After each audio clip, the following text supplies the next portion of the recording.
नमस्कार, आप देख रहे हैं दिव्य हिमाचल टीवी। मैं अनुज हाजिर हूं आपके सामने आज का मेन बुलेटिन लेकर। आइए शुरुआत करते हैं मेन हेडलाइन से। This news bulletin is brought you by Goyal Motors Solan. Himachal में 1 जुलाई से महंगी हो गई शराब। ऊना नंबर 1 255 की। दिल्ली लेह रूट पर 21 महीने बाद दौड़ी बस। कोरोना के कारण सितंबर 2019 से बंद थी सेवा। 1200 स्कूलों ने की रिजल्ट बनाने में गलतियां। कमियों में सुधार कर शिक्षा बोर्ड अगले हफ्ते जारी करेगा 10वीं का रिजल्ट। शिमला में हरियाणा के पर्यटकों से उलझी पुलिस। सोशल मीडिया पर वीडियो वायरल होने के बाद कांस्टेबल लाइन हाजिर। चंबा में टमाटर से भरी पिकअप पलटी, चालक की मौत, एक गंभीर जख्मी। चंबा में कोलदार प्लांट में लगी आग, लाखों का नुकसान। कांग्रेस प्रभारी का तंज, भाजपा की गुटबाजी से प्रभावित हो रहा प्रदेश का विकास। बारिश तूफान के अलर्ट के बीच खूब खिली धूप, अब बारिश कल से होगी। और अब समाचार विस्तार से। हुई महंगी बहुत शराब है कि थोड़ी थोड़ी पिया करो। सरकार ने आज बिल्कुल इसी गाने की तर्ज पर संदेश दे दिया है कि अब कम पीने में ही भलाई है, क्योंकि हिमाचल में आज से दारू के दाम बढ़ा दिए गए हैं। 9 महीने तक लागू की गई आबकारी नीति के तहत आने वाले समय में सरकार ने 1800 करोड़ रुपए कमाने का लक्ष्य निर्धारित किया है। हिमाचल प्रदेश में गुरुवार से शराब के दामों में बढ़ोतरी हो गई है। रेगुलर विस्की के 2 ब्रांड के दाम केवल कम हुए हैं, जिसके अलावा दूसरे सभी ब्रांड की शराब महंगी हो गई है। यहाँ तक कि देसी शराब भी महंगी हुई है, जिससे पियकड़ों की जेब पर बोझ बढ़ेगा। राज्य में 1 जुलाई से नई आबकारी नीति लागू कर दी गई है, जो कि 9 महीने के लिए होगी। पहली बार 9 महीने की पॉलिसी लाई गई है, जो कि 31 मार्च तक लागू रहेगी। इसमें सरकार ने आबकारी का लक्ष्य 1800 करोड़ रुपए से ज्यादा का तय किया है, जिसको हासिल करने के लिए प्रदेश में शराब ठेकेदारों की लाइसेंस फीस में बढ़ोतरी की गई है। 1 जुलाई से शराब की नई रेट लिस्ट के बारे में बात करें तो देसी शराब ऊना नंबर 1 की एक बोतल जो 245 रुपए में मिलती थी, अब उसका नया रेट 255 रुपए आ गया है। अंग्रेजी शराब के रेगुलर ब्रांड की बात करें तो ग्रीन लेवल पहले 1515 रुपए प्रति बोतल थी, जिसमें सीधे 100 रुपए की कमी आई है, ये 415 रुपए की मिलेगी। वहीं ऑफिसर चॉइस 410 रुपए की थी, वो अब 400 रुपए की प्रति बोतल मिलेगी। इसी तरह से रॉयल स्टैग 630 रुपए प्रति बोतल थी, जो अब 650 रुपए, रेड नाइट भी 630 से 650 रुपए तथा ऑल सीजन 630 रुपए से बढ़कर 650 रुपए प्रति बोतल कर दी गई है। इसी तरह से ब्लेंडर प्राइड प्रीमियम का रेट जो 880 रुपए था, अब 905 रुपए की मिलेगी। सोलन नंबर 1 का रेट जो 550 रुपए प्रति बोतल था, अब 570 रुपए की प्रति बोतल मिलेगी। बियर के दाम में भी 10 रुपए से 20 रुपए तक की बढ़ोतरी दर्ज की गई है। प्रदेश में कोरोना के मामलों में कमी आने के बाद एचआरटीसी ने 1 जुलाई से इंटरस्टेट बस सेवा शुरू कर दी है। ऐसे में सितंबर 2019 से बंद पड़े दिल्ली लेह रूट पर बस सेवा आरंभ हो गई है। देश के सबसे लंबे दिल्ली लेह रूट पर 21 महीनों बाद बस सेवा शुरू हो गई है। गुरुवार सुबह 5 बजे लाहौल स्पीति जिला के एसपी मानव वर्मा ने पहले केलांग से लेह के लिए बस सेवा को हरी झंडी दिखाकर रवाना किया।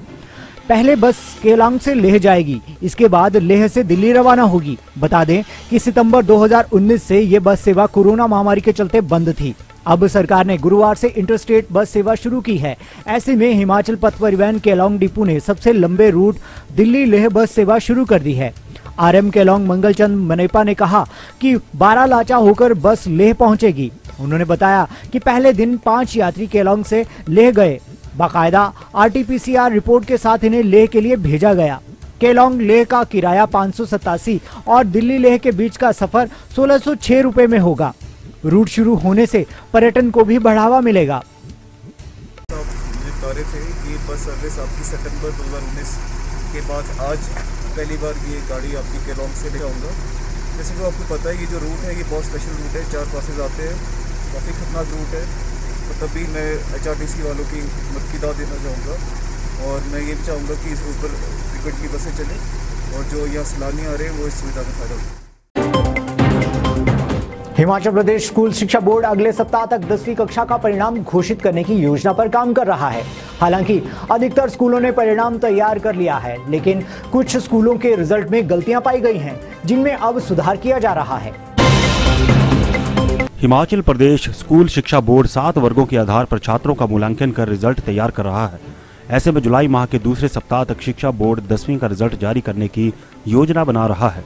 हालांकि रिजल्ट इससे पहले भी जारी किया जा सकता था, लेकिन 1200 से अधिक स्कूलों ने रिजल्ट बनाने में बड़े स्तर पर गलतियां की हैं। बता दें कि इस बार कोरोना महामारी के कारण परीक्षाएं नहीं हो पाई हैं। ऐसे में रिजल्ट तैयार करने का अधिकतर अधिकार स्कूलों के पास है। इसमें बड़े स्तर पर खामियां पाई गई हैं। हालांकि शिक्षा बोर्ड के पास रिजल्ट पहुंचने पर सॉफ्टवेयर ने सभी गलतियों को पकड़ लिया। इसके बाद शिक्षा बोर्ड द्वारा सभी 1200 स्कूलों के रिजल्ट को दोबारा तैयार करवाया जा रहा है। 1000 के करीब स्कूलों ने रिजल्ट में शिक्षा बोर्ड ने टेबुलेशन कमेटी के साथ मिलकर सुधार भी कर लिया है, जबकि अब 194 स्कूलों के रिजल्ट की गलतियों को सुधारने का सिलसिला जारी है। बताया जा रहा है कि कई स्कूलों ने छात्रों का रिजल्ट बनाने में इतनी लापरवाही की है कि कई छात्रों को फेल भी कर दिया है।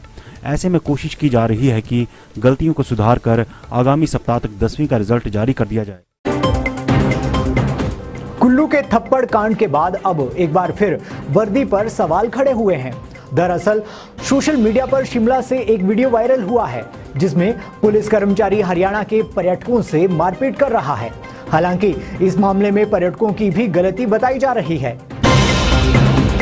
शिमला में विक्ट्री टनल के पास का एक वीडियो वायरल हुआ है, जिसमें हरियाणा के पर्यटकों के साथ पुलिस कर्मचारी मारपीट कर रहा है।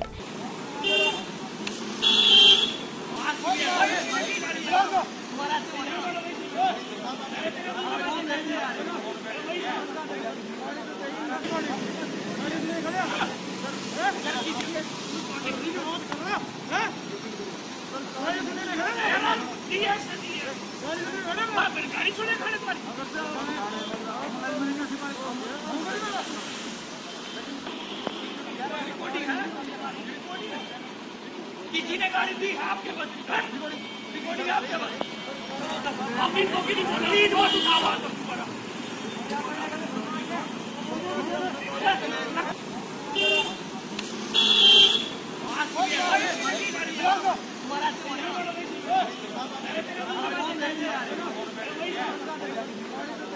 बताया जा रहा है पुलिस ने इन पर्यटकों को रुकने के लिए कहा, लेकिन यह नहीं रुके।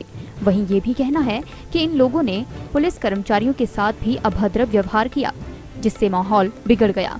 इस मामले में ट्रैफिक पुलिस के कांस्टेबल को लाइन हाजिर किया गया है। हालांकि मामले की सच्चाई तो जांच के बाद ही सामने आएगी।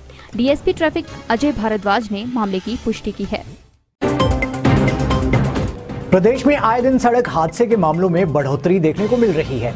इसी कड़ी में जिला चंबा में भी एक दुर्घटना पेश आई है, जहां एक सवार की मौके पर ही दर्दनाक मौत हो गई, जबकि एक अन्य को गंभीर चोटें आई हैं। घायल को इलाज के लिए अस्पताल में भर्ती किया गया है।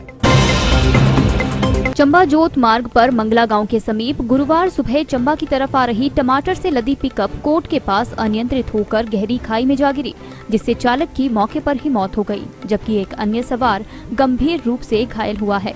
वाहन में 2 लोग सवार थे।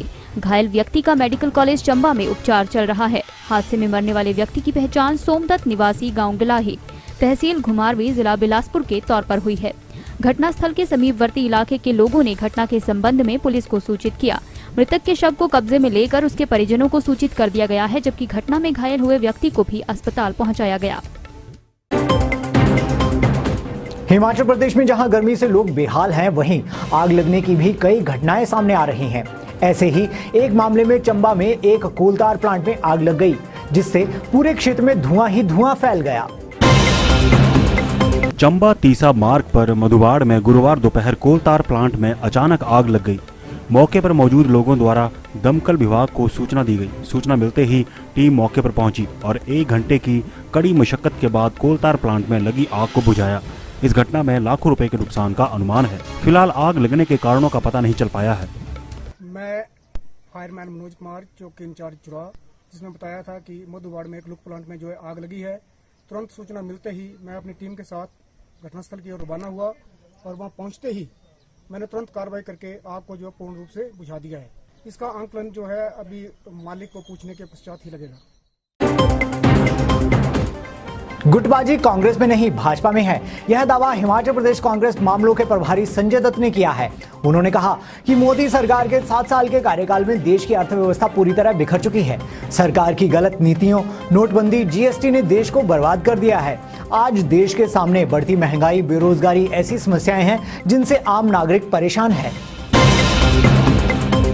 अखिल भारतीय कांग्रेस कमेटी के सचिव और प्रदेश मामलों के सह प्रभारी संजय दत्त ने दावा किया है कि कांग्रेस में कहीं भी गुटबाजी नहीं है। उन्होंने कहा कि प्रदेश भाजपा में जिस प्रकार की गुटबाजी हावी है, उससे प्रदेश के विकास पर विपरीत असर पड़ा है।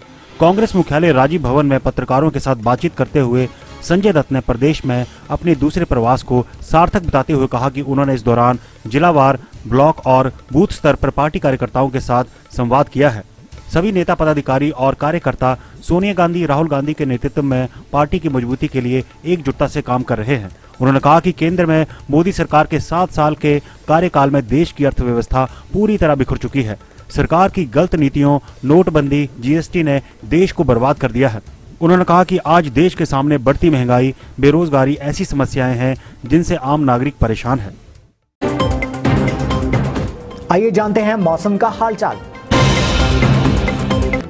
हिमाचल प्रदेश में मौसम के मिजाज विभाग के पूर्वानुमान के उलट बने रहे। मौसम विभाग द्वारा प्रदेश में गुरुवार को भारी बारिश व तूफान चलने का अलर्ट जारी किया गया था, मगर प्रदेश के अधिकांश क्षेत्रों में दिन भर मौसम साफ बना रहा, जिससे समूचे राज्य में दिन के समय लोगों को भीषण गर्मी का सामना करना पड़ा। तापमान में इजाफा होने से मैदानी इलाकों सहित पहाड़ों पर लोगों को प्रचंड गर्मी का सामना करना पड़ा। मौसम विभाग की माने तो राज्य में आगामी दिनों के दौरान भारी बारिश होगी। विभाग ने 2 से 5 जुलाई तक भारी बारिश का अलर्ट जारी किया है, जबकि प्रदेश में 6 व 7 जुलाई को भी कुछ स्थानों पर बारिश होने का पूर्वानुमान लगाया जा रहा है। प्रदेश के अधिकांश क्षेत्रों में गुरुवार को दिन भर मौसम साफ बना रहा। मौसम शुष्क रहने से अधिकतम तापमान में उछाल आने से ऊना, कांगड़ा, बिलासपुर, हमीरपुर व सुंदरनगर में जनता दिन के समय घरों में कैद होने को मजबूर हो गई। ऊना का पारा 42.5 डिग्री सेल्सियस तक पहुंच गया है। बिलासपुर में 37.5, हमीरपुर में 36.2, कांगड़ा में 36.8 और सुंदरनगर में 36.1 डिग्री दर्ज किया गया है। तापमान में उछाल आने से मैदानी इलाकों सहित पहाड़ों पर भी लोगों को दिन के समय भीषण गर्मी का सामना करना पड़ रहा है। और अब कुछ खबरें चलते चलते। हिमाचल का पहला drive in Covid testing centre Dharamshala में शुरू, पर्यटकों सहित आमजन करवा पाएगा टेस्ट। शिमला में NSUI के धरने में पहुंचे मुकेश अग्निहोत्री, जयराम सरकार को बताया लात घूंसों की सरकार। नालागढ़ के राम शहर में बाइक खाई में गिरी, पति पत्नी की गई जान, पुलिस ने शुरू की जांच। और मनाली के माल रोड पर किसान आंदोलन के समर्थन में नारेबाजी, पुलिस ने गिरफ्तार किए सैलानी। आज के बुलेटिन में बस इतना ही। रात 9:30 बजे देखना ना भूलें शिमला से हमारा विशेष लाइव।